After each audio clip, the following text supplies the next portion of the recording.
찬송가 383장 찬송 드리겠습니다.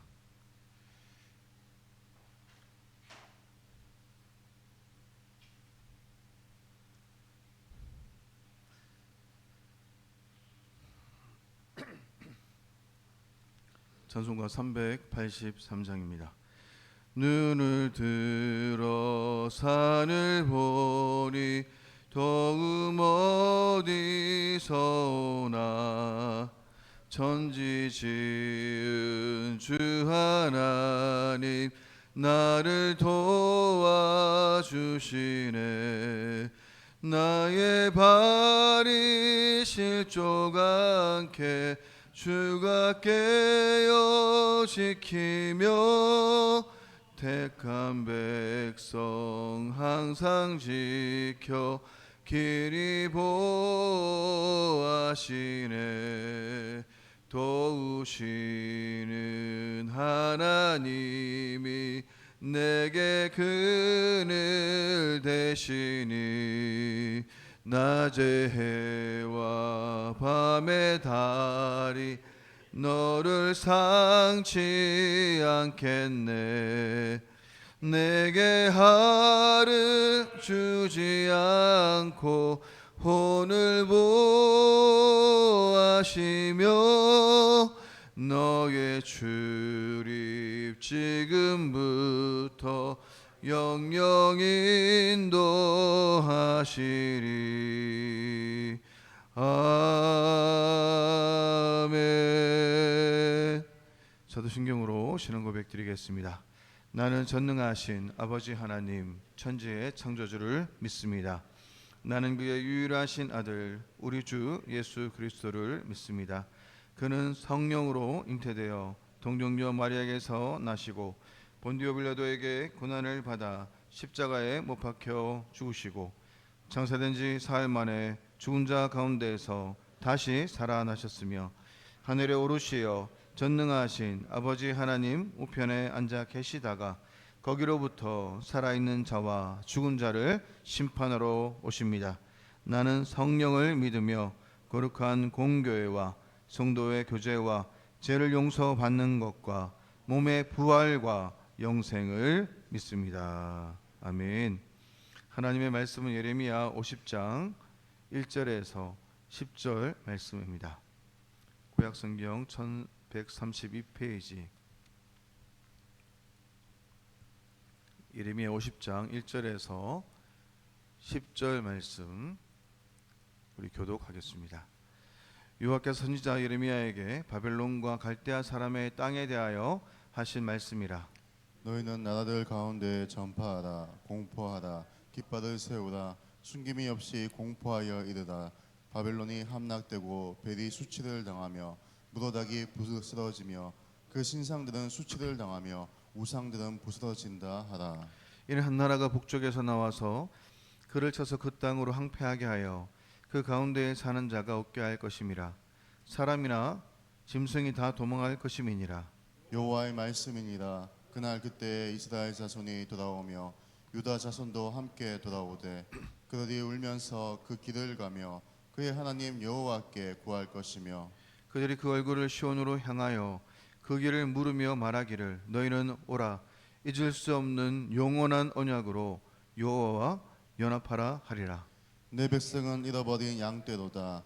그 목자들이 그들을 곁길로 가게 하여 산으로 돌이키게 하였으므로 그들이 산에서 언덕으로 돌아다니며 쉴 곳을 잊었도다. 그들을 만나는 자들은 그들을 삼키며 그의 대적은 말하기를 그들이 여호와 곧 의로운 초소시며 그의 조상들의 소망이신 여호와께 범죄하였음인즉 우리는 무죄하다 하였느니라. 너희는 바벨론 가운데에서 도망하라. 갈대아 사람의 땅에서 나오라. 양떼에 앞서가는 수점서 같이 하라.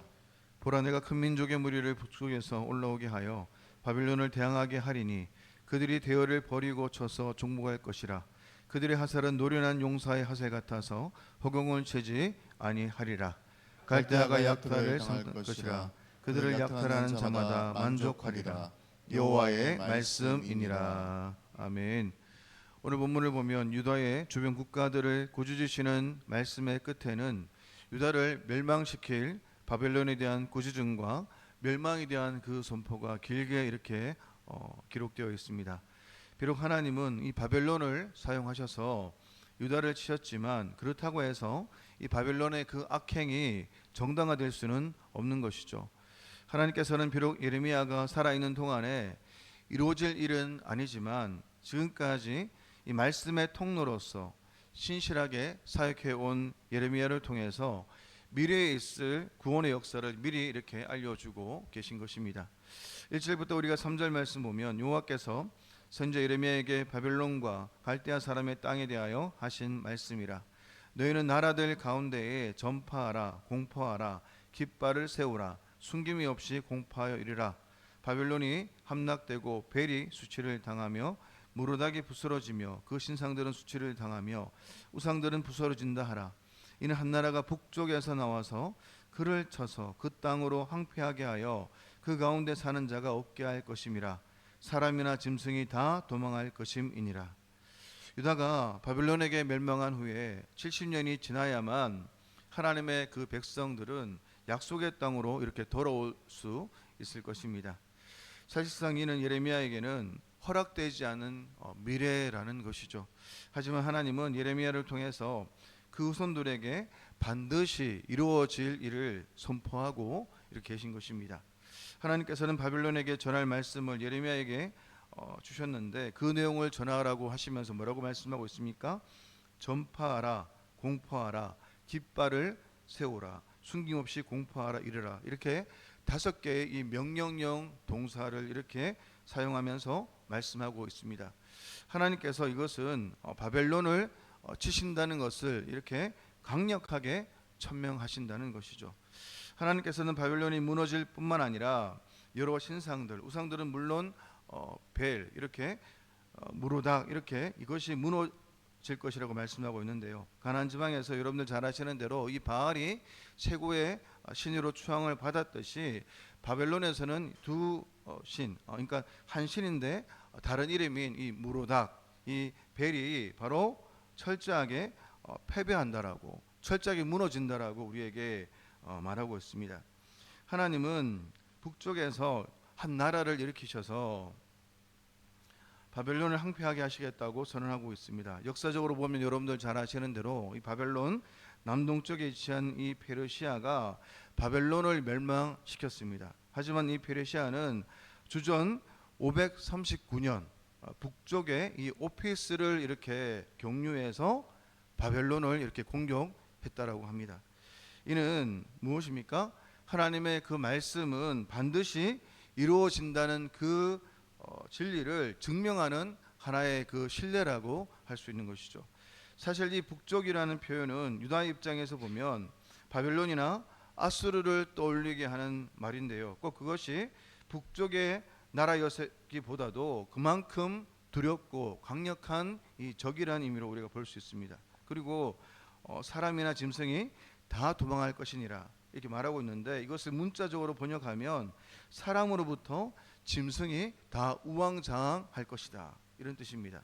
그러니까 사람이 심판을 받으니 동물도 함께 영향을 받고 이렇게 도망갈 곳이 없어서 이리저리 왔다 갔다 이렇게 방황을 한다는 것인데요. 그만큼 바벨론에게 임한 심판이 심각하다는 것을 우리에게 이렇게 말하고 있습니다. 사실 예레미야 입장에서 보게 되면 이런 예언을 하는 것은 그야말로 현실성이 없는 그러한 이야기였습니다. 왜냐하면 당시 근동의 이 최강자는 바로 바벨론이었고 바벨론이 이렇게 망한다는 것을 생각할 수 있는 사람은 아무도 없었던 것이죠. 하지만 하나님은 반드시 그 말씀을 이루시는 하나님임을 우리에게 말씀하고 있습니다. 4절부터 우리 5절 말씀 보니까 여호와의 말씀이니라. 그날 그때에 이스라엘 자손이 돌아오며 유다 자손도 함께 돌아오되 그들이 울면서 그 길을 가며 그의 하나님 여호와께 구할 것이며 그들이 그 얼굴을 시온으로 향하여 그 길을 물으며 이르기를 너희는 오라 잊을 수 없는 영원한 언약으로 여호와와 연합하라 하리라. 하나님께서 이 바벨론을 멸망시키시는 이유는 오직 자기 백성을 약속의 땅으로 이렇게 돌아오게 하기 위함인 것이죠. 근데 예레미야가 전망하는 이스라엘과 유다의 기한은 무엇입니까? 기뻐 뛰는 그 모습이 아니라 어떤 모습입니까? 고난당하고 울며 회개하고 하나님께 간구하는 모습으로 이렇게 그려집니다. 그렇게 회개함으로써 이스라엘과 유다는 바로 언약을 새롭게 하면서 하나님과 연합할 수 있게 된다는 것이죠.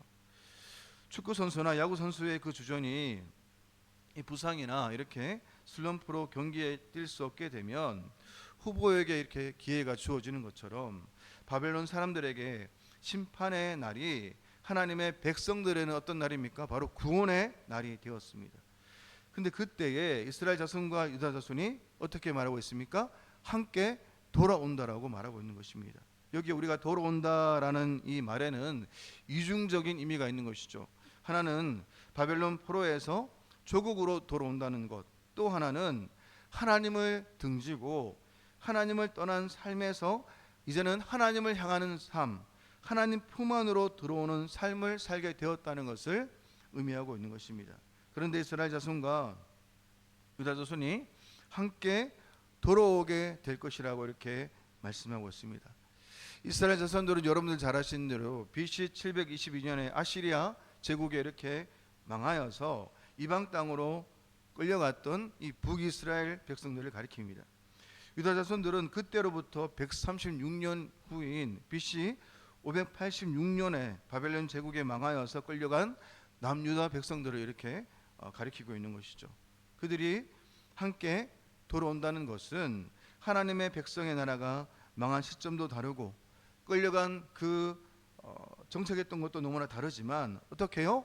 회복은 동시에 이루어지고 솔로몬 왕이 이후로 나눠졌던 이 북이스라엘과 또 남유다가 더 이상 대적하는 그 관계가 아니라 어떻습니까? 형제 관계로 회복된다는 것을 의미하고 있습니다. 이것은 포로 생활이 준 유익이라는 것이죠. 고통스럽지만 하나님은 이 고난을 통해서 고통을 통해서 이스라엘과 남유다를 어떻게 해요? 회복해 하시고 하나 되게 하신다는 것을 말씀하고 있습니다. 하나님께서는 포로로 끌려간 유다 백성들을 어떻게 생각하셨는지를 6절과 7절에 이렇게 말씀합니다. 우리 6절과 7절 말씀 우리 다 같이 한번 우리 읽어 보겠습니다. 6절과 7절입니다. 내 백성은 시작. 내 백성은 잃어버린 양떼로다. 그 목자들이 그들을 곁길로 가게 하여 산으로 돌이키게 하였으므로 그들이 산에서 언덕으로 돌아다니며 쉴 곳을 잊었도다. 그들을 만나는 자들은 그들을 삼키며 그의 대적은 말하기를 그들이 여호와 곧 의로운 처소시며 그의 조상들의 소망이신 여호와께 범죄하였음인즉 우리는 무죄하다 하였느니라. 아멘. 하나님께서 유다 백성들을 이렇게 표현하실 때 내 백성 잃어버린 양떼라고 이렇게 표현하십니다. 양들은 여러분들 잘 아시는 대로 자기를 이렇게 보호할 수 있는 장치가 아무것도 없는 그러한 짐승이죠. 사자나 이렇게 하이에나처럼 날카로운 일발이나 그렇게 발톱도 없고 치타처럼 빠르지도 못합니다. 또한 뱀처럼 독을 머금고 있지도 아니하고 카멜레온처럼 이렇게 변색을 하지도 못하죠. 그나마 있는 버릇 어떻습니까? 뒤로 이렇게 감겨져 있어서 자기를 보호하는데 아무런 도움을 주지 못합니다. 게다가 시력도 2m나 3m 정도밖에 볼 수 없는 근시안이죠. 그래서 양들이 있어야 할 것은 언제나 어디입니까? 우리 안, 목자가 있는 곳이라는 것입니다. 그런데 하나님의 대리인의 역할을 해야 하는 영적인 지도자들이 양들을 바르게 인도하지 못했다는 것이죠. 잃어버린 양떼가 된 결정적인 이유가 뭐라고 이 본문에서 말하고 있습니까? 6절에 보니까 그 목자들이 그들을 곁길로 가게 하여 산으로 돌이키게 하였으므로 그들이 산에서 언덕으로 돌아다니며 쉴 곳을 잊었도다라고 이렇게 말씀합니다. 이스라엘이 이렇게 잃어버린 양떼가 된 근본적 이유가 뭐냐 하면 그들을 잘못 인도한 목자들 때문이라고 이렇게 말씀하고 있습니다. 목자들의 탈선과 오도, 이것은 바로 자신과 공동체의 그 파멸이 있다는 것을 우리는 반드시 기억해야 한다는 것이죠. 가르치고 인도하는 자리에 있다면 더욱 우리가 경건하고 정결하게 자신을 지켜야 되고 두려운 마음을 품고 양떼를 인도해야 한다는 것입니다. 그래서 우리는 가르치고 인도하는 그 자리에 있는 교육자와 또 장로님들과 중직자들, 또 다음 세대를 가르치고 있는 이 교사들을 위해서 늘 언제나 기도해 주셔야 한다는 것입니다.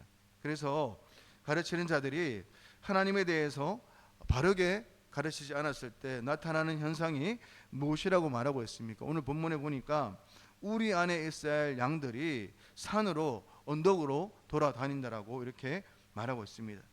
산과 언덕에는 맹수들이 이렇게 득실되는 곳이기에 양들이 살 수가 없는 것이죠. 또한 산과 언덕은 무엇입니까? 이방신들을 섬기는 산당이 있는 곳입니다. 그래서 하나님의 백성이 섬겨야 할 그 하나님을 섬기지 아니하고 우상 숭배를 하게 되므로 실곧 하나님을 잊어버리고 말았기에 그들은 어떻게 해요? 맹수와 같은 바벨론의 먹이가 되고 말았습니다. 대적들은 여호와를 버린 자들을 삼킨 것뿐이라고, 여호와를 잊어버린 자들을, 여호와를 버린 자들을 그렇게 삼킨 것뿐이라고 그렇게 당당해하며 말하고 있습니다. 하지만 하나님은 여전히 그들을 향해서 뭐라고 얘기하고 있습니까? 내 잃어버린 양떼라고 부르시면서 다시 찾고 계신다는 것이죠.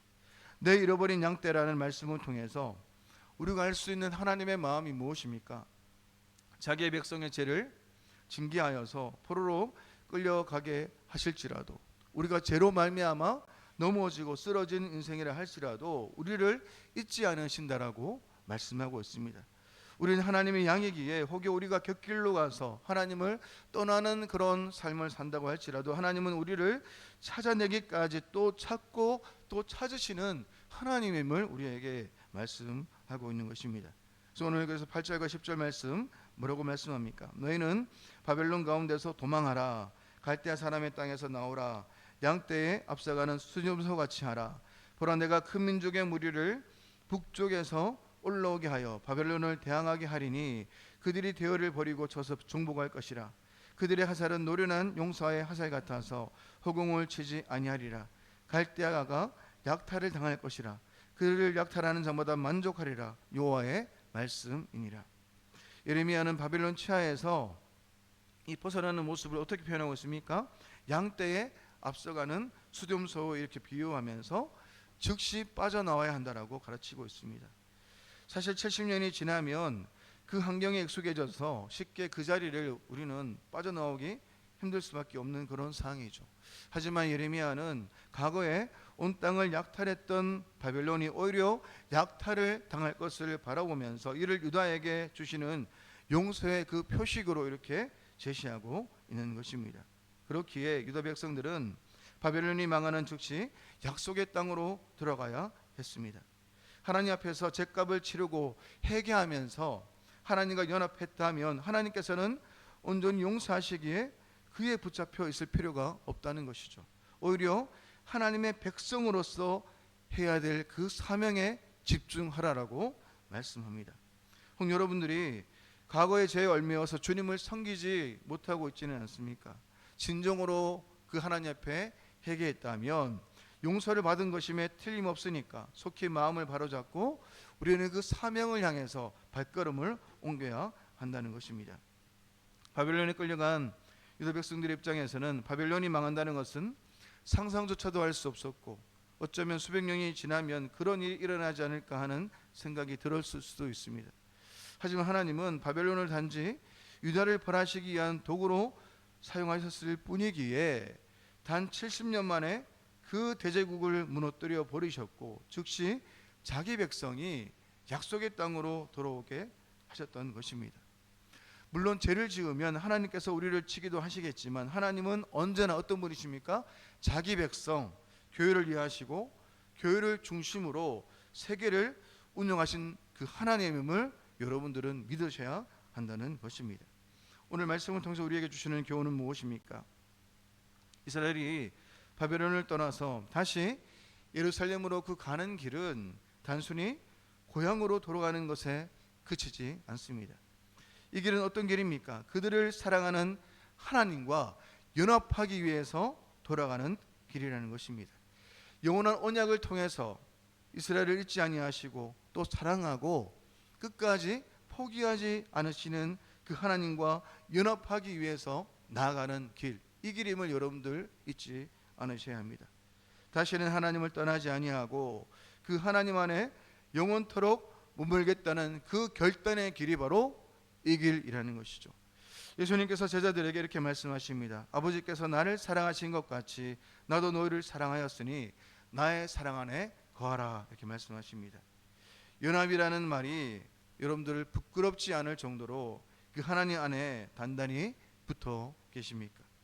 힘센 손으로 나를 이렇게 꼭 안고 계시는 하나님을 우리도 반드시 안아서 그 사랑 안에 거할 뿐만 아니라 하나님께서 주시는 회복의 은총을 충분히 또 충만히 누리는 저와 여러분의 인생 되시기를 축원합니다.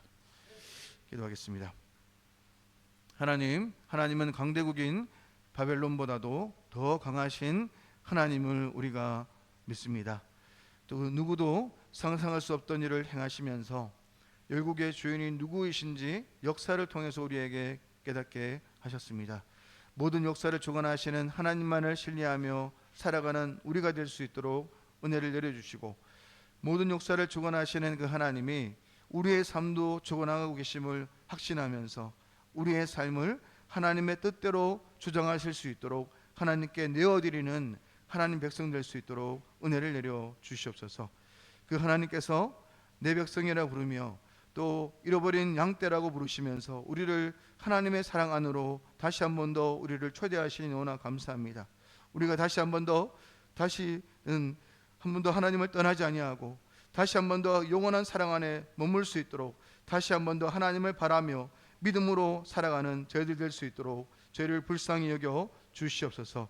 그래서 우리 가운데 시대를 분별하는 영적인 안목을 허락하시고 다시 한 번 더 참된 진리 안에 거하는 하나님 백성들이 되어서 하나님 마음을 기쁘시게 하는 그런 인생 될 수 있도록 은혜를 내려 주옵시고, 세상을 부러워하는 인생 되는 것이 아니라 하나님만을 바라며 하나님만을 믿음으로 의지하면서 거룩하게 순결하게 살아가는 하나님의 백성들 될 수 있도록 은혜를 내려 주시옵소서.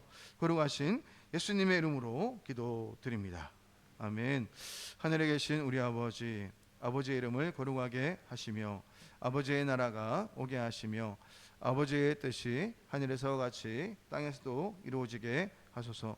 오늘 우리에게 일용할 양식을 주시고 우리가 우리에게 잘못한 사람을 용서하여 준 것 같이 우리 죄를 용서하여 주시고 우리를 시험에 빠지지 않게 하시고 악에서 구하소서.